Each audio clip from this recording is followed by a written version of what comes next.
ప్రస్తుతం మనతో పాటు ఉన్నారు బీఆర్ఎస్ నాయకులు ఉన్నారు, వారితో మాట్లాడదాం. మేడం నమస్తే. మేడం నమస్తే.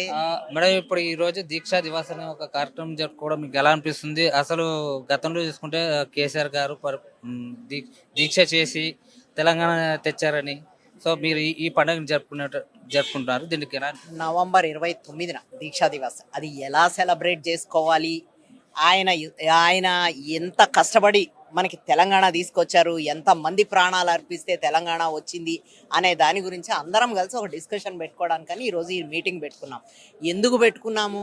ఎవరైతే తెలంగాణ కోసం పోరాటం చేశారు, ప్రాణాలు ఉంటాయా పోతాయా కూడా తెలియదు ఆ రోజు. అలా కూడా కాంగ్రెస్ గవర్నమెంట్ అప్పటికి దిగొచ్చి ఢిల్లీ నుంచి ఇక్కడ మనకి తెలంగాణ ఇవ్వడం జరిగింది. ఆ తెలంగాణని ఈరోజు రాక్షసుల చేతుల్లోకి వెళ్ళిపోయింది. ఎందుకంటే మనం కూడా ప్రతి ఒక్కరూ కూడా ఈ ఆలోచించాల్సింది ఏంటంటే ఎవరు తెచ్చారు, ఎవరు అనుభవిస్తున్నారు. ఇప్పుడు తెచ్చిన ఆయన ఇప్పుడు కష్టపడి ప్రాణాలకు వచ్చి వాళ్ళ ఆత్మత్యాగాలకు ఫలితంగా వచ్చిన తెలంగాణని కాపాడుకోవాల్సిన బాధ్యత మనకి ముందుంది ఇప్పుడు. కాబట్టి మనం అందరం కూడా వచ్చే ఎలక్షన్స్లో ఈ ప్రభుత్వాన్ని చిత్తుగా ఓడగొట్టి మన ప్రభుత్వాన్ని తెచ్చుకొని మనం తెచ్చిన తెలంగాణని మనం సొంతం చేసుకోవాలని ఈ సందర్భంగా నేను కోరుకుంటున్నాను. అలాగే ఎప్పుడు కూడా ప్రతి ఒక్కడు ఒక సైనికుల్లా పనిచేసి ఈ తెలంగాణ తీసుకురావాలని సందర్భంగా నేను కోరుకుంటున్నాను. ఇంకోటి మేడం, ఇప్పుడు మీరు చెప్పారు కదా, సో ఎన్నో కష్టాలు పడి ఇక్కడ వరకు వచ్చి తర్వాత తెలంగాణ తేవడం జరిగిందని చెప్పారు కదా, అయితే తెలంగాణ ఇచ్చిందే మేము, వాళ్ళు చెప్పుకోవడంలో గొప్పే ఉంది అంటే ఇచ్చేస్తే మరి కేసీఆర్ గారు దీక్ష చేయకముందు ఎందుకు ఇవ్వలే తెలంగాణ? ఎందుకు ఇవ్వలే? అప్పుడు ఇచ్చి వాళ్ళు తెచ్చింది వాళ్ళు ఇచ్చింది అయితే వాళ్ళు అనుభవించి ఉండాల్సింది కదా ముందు నుంచి. తెలంగాణలో కేసీఆర్ దీక్ష చేసి తెలంగాణ పట్టుకురావాలి, తెలంగాణ ప్రజలకి న్యాయం జరగాలని ఒక గట్టి పట్టుదలతోటి తీసుకొచ్చిన ఈ తెలంగాణని ఈరోజు ఇలాంటి పిచ్చి మాటలు చెప్పి అనుభవించడానికి ట్రై చేస్తున్నారు అంతే. అయితే గతంలో చూసుకుంటే ఇప్పుడు కాంగ్రెస్ ప్రభుత్వం ఏదైతే డిక్లరేషన్ ఇచ్చిందో కామారెడ్డిలో, దీనికి సంబంధించి 42% రిజర్వేషన్ కల్పిస్తామని చెప్పడం జరిగింది బీసీలకు. అయితే ఇప్పుడు దీని మీద చాలా చర్చ జరుగుతుంది, దీని గురించి ఏమంటారు? ఈరోజు బీసీ రిజర్వేషన్ గురించి గొప్పలు చాటుకున్న కాంగ్రెస్ ప్రభుత్వం ఒక బూటకు వాగ్దానం చేసి 42% బీసీలకు మేము రిజర్వేషన్ అన్ని స్థానాల్లో కల్పిస్తామని చెప్పిన వాళ్ళు ఈరోజు పూర్తిగా చూసుకుంటే మాత్రం 17% కూడా వాళ్ళ డిక్లరేషన్ వాళ్ళు ఇవ్వట్లేదు. అంటే ఈ రకంగా చూస్తే జనాలను మభ్యపెట్టి తెలంగాణ ప్రజలందరినీ తప్పుదోవ పట్టించి బీసీల రాజ్యంగా మేము రూపొందిస్తున్నామని చెప్పి ఈరోజు మంత్రులు కానీ ముఖ్యమంత్రులు కానీ ఎవరన్నా కూడా కానీ ఈరోజు చెప్పడం చాలా బాధాకరం. ఎందుకంటే ఈరోజు only SC ST BC minority అన్నప్పుడు అన్ని కులాల వాళ్ళు సమంగా న్యాయంగా ఉండాలి. కాబట్టి ప్రభుత్వ అధికారాలు అందరికీ ఇస్తే వాళ్ళ కులాల వాళ్ళకి న్యాయం జరుగుతుందన్న ఉద్దేశంతో ఈరోజు బీసీలకు కూడా సమన్యాయం చేస్తే, ఈరోజు పరిపాలనలో భాగస్వామ్యం చేస్తే వాళ్ళందరూ బాగుంటుంది. ఎందుకంటే రాజ్యాధికారం వాళ్ళకి ఇవ్వాలనే ఉద్దేశంతో ఎప్పటి నుంచో కేసీఆర్ గారు బీసీ పరిపాలన చేయాలని చెప్పేసి అనుకునే వాళ్ళు అనమాట. నమస్తే మేడం. నమస్తే మేడం, ప్రజెంట్ ఇప్పుడు ఒకటే చర్చ, అది బీసీ రిజర్వేషన్ పైన 42% గతంలో ఇస్తాను కాంగ్రెస్ ప్రభుత్వం, ఇప్పుడు ఇవ్వలేదు. దాంతో పోగా ఏంటంటే 17% ఇవ్వడం జరిగింది. దీనిపైన మీ అభిప్రాయం? తప్పు కదా, అందరినీ మోసగించినట్టే కదా. ఈరోజు మీరు చూస్తున్నారు, కాంగ్రెస్ గెలవడానికి ముఖ్యంగా ఉన్న కారణాలు 6 గ్యారంటీలు ప్లస్ బీసీ రిజర్వేషన్ కామారెడ్డిలో డిక్లేర్ చేసిండ్రు. అది సిద్ధరామయ్య గారు వచ్చి ఆయన సమక్షంలో డిక్లేర్ చేసినప్పుడు మరి చాలా హంగామా చేసింది కదా. మా రేవంత్ రెడ్డి గారు ప్రభుత్వం వచ్చినాక కూడా ఖచ్చితంగా బీసీ రిజర్వేషన్ అమలు పరుస్తామని మరి మన చట్టసభలో కూడా, అంటే మన అసెంబ్లీలో కూడా తీర్మానం చేసి పంపించిండ్రు. కానీ అంత చిత్తశుద్ధితోనే వెళ్తున్నారా? మీరు ఒకసారి అందరు కూడా బీసీలు అందరు కూడా మీరు ఆలోచన చేసుకోవాలా. చట్టసభలలో ఊరుకుంటే సరిపోదు, తీర్మానం చేసి ఊరుకుంటే సరిపోదు. మనం చూసుకున్నాము, ఈరోజు మహిళా బిల్లు పెట్టడానికి 33% మహిళా బిల్లు పెట్టడానికి ఎన్ని సంవత్సరాలు పట్టింది? 2 ఉభయ సభల్లో, అక్కడ లోక్సభ కానీ రాజ్యసభలో కానీ అందరినీ ఒక్కతాటిపై తీసుకొచ్చి తర్వాత అది మొన్నటికి అది సాకారమైంది. ఆ 2 బిల్లులు కూడా పాస్ అయినాయి. అలాంటి ఒక ముందు చూపుతోని ఎట్లా తీసుకెళ్తే బాగుంటుంది, చట్టరీత్యా ఇది ఎట్లా పాస్ అయితే బాగుంటుందని ఆలోచించాలా.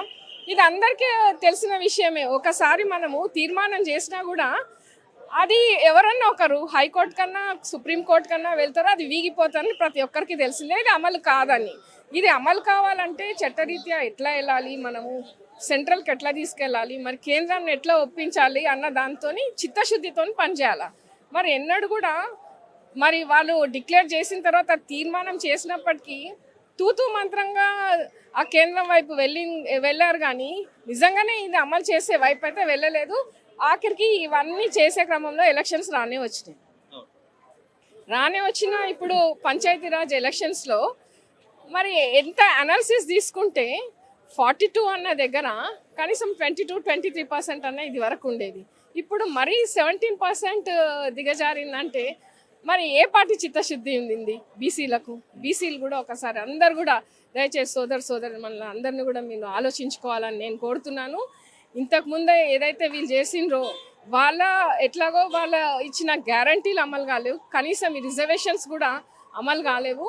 మరి ఈసారి వచ్చే పంచాయతీ ఎలక్షన్స్లో తప్పకుండా మీరు బుద్ధి చెప్తే మరి ఆ ప్రభుత్వము మరి ఎట్లా ముందుకు సాగాలన్న విషయము మరి అన్ని పార్టీలు కూడా మద్దతు తెలుపుతాయి అన్నాయి కదా, అందరు కూడా తెలుపుతారు. ఆ విధంగా ముందుకు వెళ్తారని నేను ఆశిస్తున్నాను. ప్రస్తుతం మనతో పాటు ఉన్నారు Secunderabad constituency incharge Stalin madam ఉన్నారు. మేడంతో మాట్లాడదాం. అసలు మేడం చెప్పండి మేడం, మీ పైన ఒక మేయర్ కాంగ్రెస్ పార్టీకి సంబంధించిన మేయర్ దాడి చేయడం జరిగిందని చెప్పి ఈ వార్త రావడం జరిగింది. దీనిపైన మీరేమంటారు? జై తెలంగాణ, నన్ను స్టాలిన్ అంటారు. సికింద్రాబాద్ కాన్స్టిట్యున్సీ టీఆర్ఎస్ మహిళా ఇన్ఛార్జిని నేను. షెడ్యూల్ కులాల పరిరక్షణ సంఘం తెలంగాణ స్టేట్ ప్రెసిడెంట్ని. ఆమె ఒక తెలంగాణలో కార్పొరేటర్గా చేసి ఆమెకు మేయర్ ఇచ్చింది ఎవరో కాదు, మా కేసీఆర్ గారే.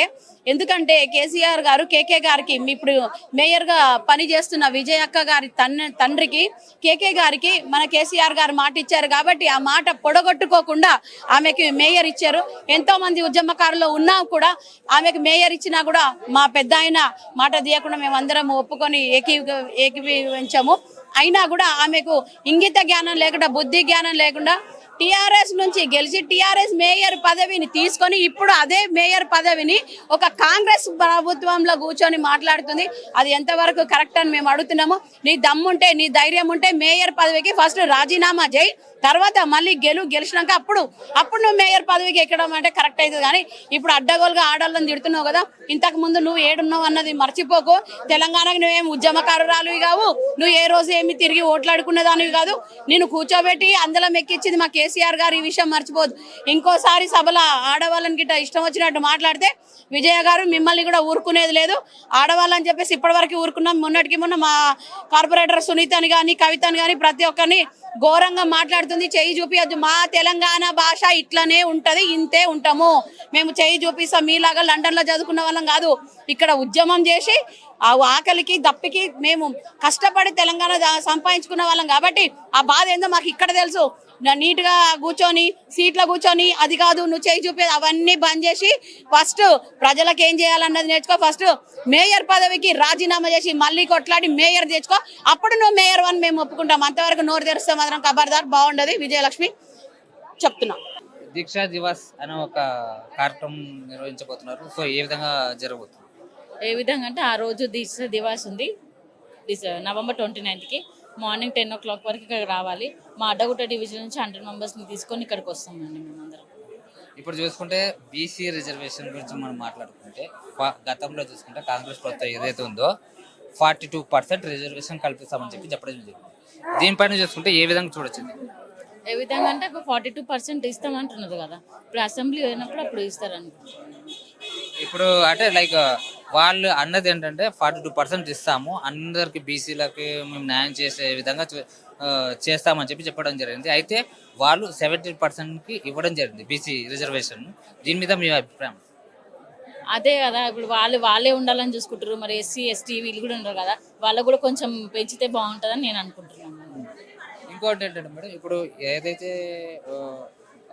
27 మున్సిపాలిటీలు ఉన్నాయి సంబంధించిన రింగ్ రోడ్, ఓఆర్ రింగ్ రోడ్లో 27 దాన్ని మున్సిపాలిటీలోని ఓఆర్ఆర్లో కలపడం జరుగుతుంది. అయితే దాన్ని ఏ విధంగా చూడొచ్చు అంటారు?